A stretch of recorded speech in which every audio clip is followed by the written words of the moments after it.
I'm James Bridges with Survival Edge Lights. The particular light that you're looking at here is the Olight ST25 Baton. As you can see here, there you go, see? ST25 Baton. Now the Baton series of flashlights from Olight is incredibly popular. We're definitely excited to review this particular model, as one, we test everything before it hits our shelves, before it hits our website, and two, well, we just thought it was kind of cool. So we wanted to make sure to be able to share the items that we found out about it, so you can decide if it's right for your next adventure. Now, as we commonly do here, but again, stay tuned. I have gotten a few comments. People skip around the videos, but hey, go ahead if you'd like, or just follow it all the way through. One of the items that I did think was unique, that I'm actually surprised more manufacturers don't integrate, is just the two-stage clip. Pretty simple. It is a removable clip. It comes in the packaging, comes mounted around it, but you clip it from this side, or you can clip it from this side.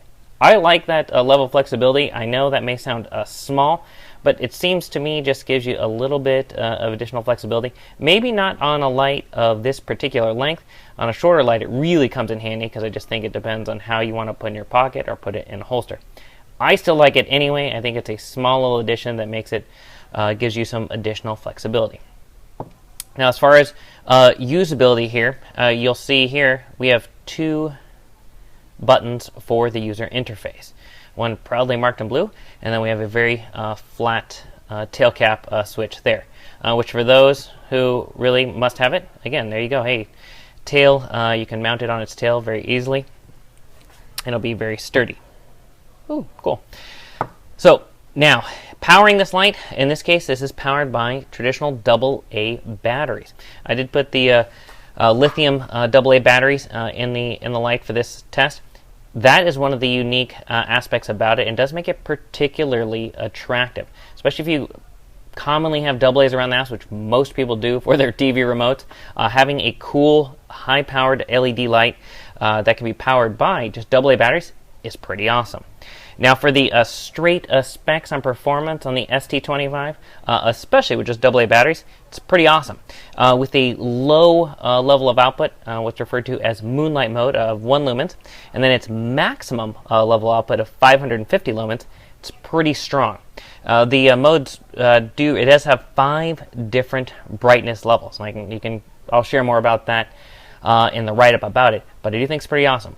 1 lumens output, moonlight mode, hey, to a maximum output of 550 lumens. Pretty strong for a light with AA batteries. I like it. Probably one of the main reasons it gets some of that performance is it is powered by the LED. It's an XM-L2 LED by Cree. Cree making most of the awesome lamps that are in these powerful LED flashlights. Awesome. So now on, you're like, okay, that's great. That's some of the high specs. What else does the light have to offer?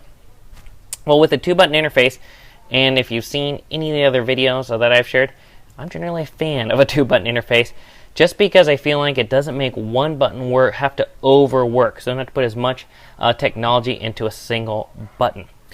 With the light off, and if you just hold it down for just 2 seconds, what you'll find out, I'll show you here. There you go. You can see that's moonlight mode. Pretty cool. So it's going to instantly hop into that mode. I can just turn it off using that button as well. Now, the rear tail cap switch is what Olight refers to as a stealth switch, meaning there's a less of an audible click. I'm going to hold on. I'm going to press it here. And as you can see, you really didn't hear much of a click at all, and it did turn it on. It remembered the last setting, which was its lowest level of output. I like the name Stealth Button. It sounds cool, and as you could probably not hear on the video, you really didn't hear even much of an audible click. With the flashlight on, the blue button up here near the head of the switch then offers you the ability to cycle through the modes. So now what I can do is I can actually just press and hold. Oop, there we go, hold on. And I can cycle through. I just hold it gently there for just about a little over a second, and I can cycle through the brightness levels. Takes just a little bit of getting used to. As you notice, I made just an initial mistake there initially, and then back down. And I can still use the switch here near the head of the flashlight to turn it off. So it makes it pretty easy. But again, if it's off, and I do hold it down, now I'm back in moonlight mode. Pretty handy. Again, I use the rear tail cap switch for on-off ability. As you can see there, I just turned it off, the stealth cap. And then the blue mode to cycle through your different brightness levels. Incredibly easy to use user interface. I will say that holding down this just to cycle through the modes takes a little bit of getting used to compared with some of the other manufacturers that I'm used to using, which is why I initially said, oh, okay, hey, I turned it off. So it takes just a little bit longer to hold than you would initially think, but once you're used to it, again, goes pretty straightforward, and you can use it just like you'd use any of your other models. That's just a little bit about the ST25 Baton. Continue to read on, find out more, and see if it's the right light for your next adventure.